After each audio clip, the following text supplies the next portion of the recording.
This is my brand new podcast, The Good, The Bad, and The Beast. I don't want to do that.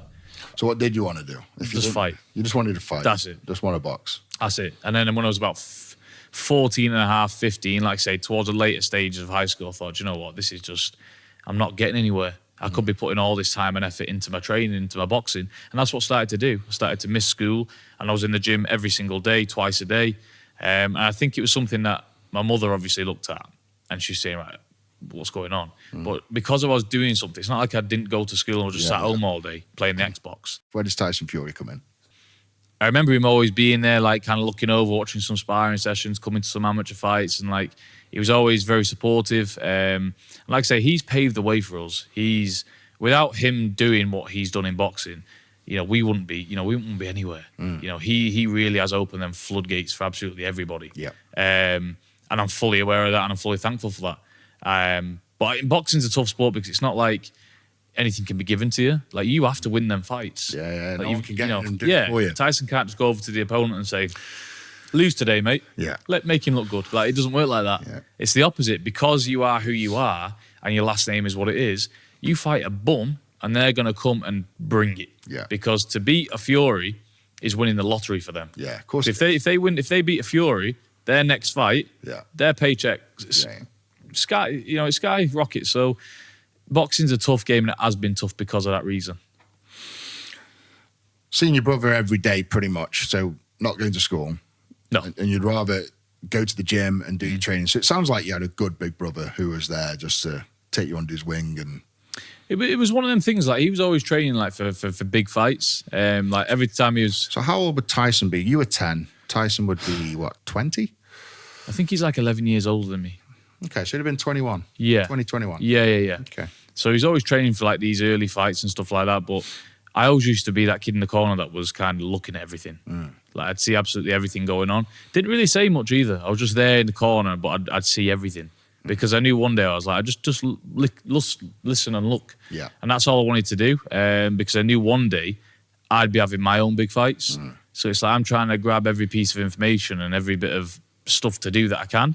Yeah. And apply it in my own life. So that was like my schooling. The gym was my school. So sponging. They call it sponging, where you just stand around and you absorb information. Everything. Just absorb everything. What he does, what he says, everything. What he acts, how he moves, eats. Everything. Yeah. How he moves, how he's breathing in between rounds. Where was Tyson at that point? At 21? Because Tyson really broke through. Was it Klitschko his first? Klitschko. It was 27 when he fought Klitschko. 27. So 6 years on from that. So you were 16. Yeah. When Tyson was pretty much coming into his prime. Yeah. Well, so you've been training with him for that period. Yeah. And I was in the camp when he was training with Klitschko for Klitschko as well. Yeah. And like I said, these are all like massive moments in time. Seeing someone prepare for the biggest fight. Full English breakfast. Yeah. Well, I can't, 3 full English It's creeping up breakfasts on me big time now. Same here. It's definitely not. I do apologise for that. I'm sitting the best. But seeing someone prepare for that fight, like, he's giving his best, because that's the pinnacle of fighting. Yeah. That's like the world's strongest man. Like, that's the highest you can get. Yeah. So you know what you're watching is serious. So I took a lot of information and a lot of grounding from that, just seeing it happen. So around about that time, your dad would have been released from prison as well? Yeah, only just. I think they might have even allowed him, a certain something allowed him to go to Germany. Because I remember he was on like probation for a while and he couldn't leave the country and stuff.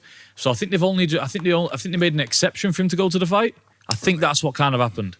I was young when I was like 17, so I can't really remember, but I'm pretty sure it was along those lines. Do you remember going out there with all the team and for that fight? It was unbelievable. Because that was a turning point for the whole Fury fight. Yeah. That was nuts. It was crazy because every single one of the public and like everybody you knew about that fight, it was all like, no, Klitschko's going to knock him back out. Because it was like Klitschko's undefeated for like 12 years straight, knocking everybody out. He'd been the champ. Those conversations are quite hilarious.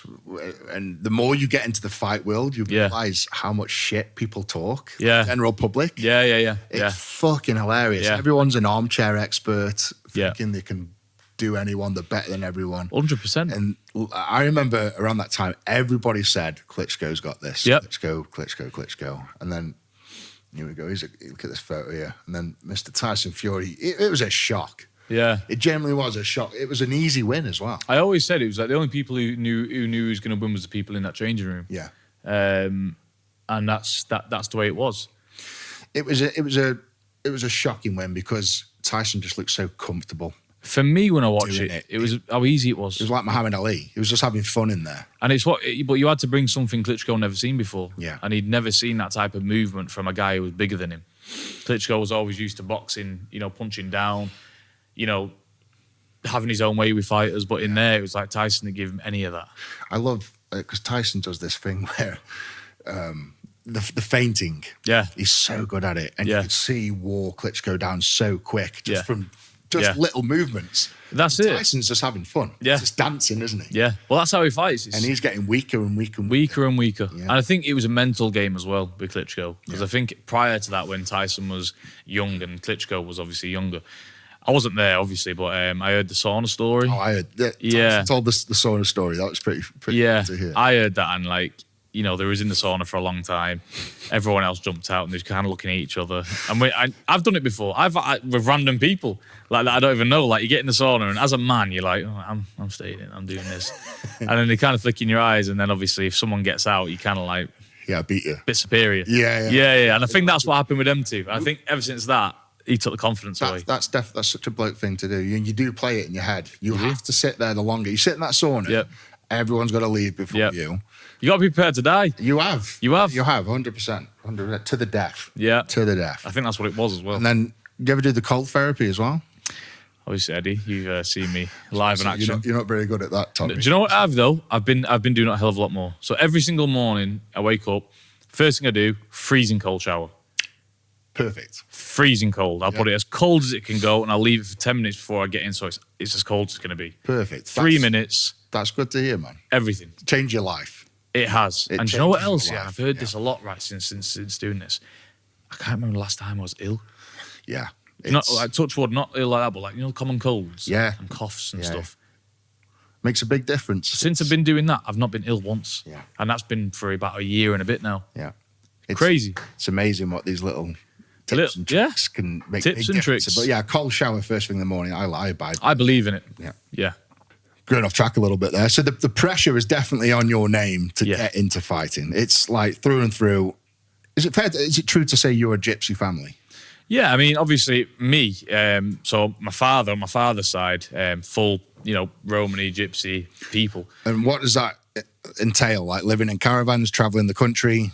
A lot of people think that just because you live in a trailer on a piece of land and you travel around the country, people automatically think you're a traveller. But it's like you're not. Like to be a traveller, it has to be in your blood. So paint the picture. What's the gypsy name mean in the Fury family? What's being a gypsy? I think to be honest with it, it's like because my mother's not a gypsy. Mm-hmm. So obviously half of me is and half of me isn't. But I would say, watching my dad, obviously, I would say it's about pride. That's what I would bring it down to. Okay. Especially when it comes to fighting. If you're fighting a traveller, it's like normally every time you're gonna have to kill him to get the win. Right. Like for example, if you're fighting my dad, I know when he was younger as well, it'd have been the same. Even now though, my dad still runs to this day because you never know when you can get a knock at the door for a bit of trouble. Thank you for listening. Thank you for watching, and we'll see you next time. Big love the beast. Take care.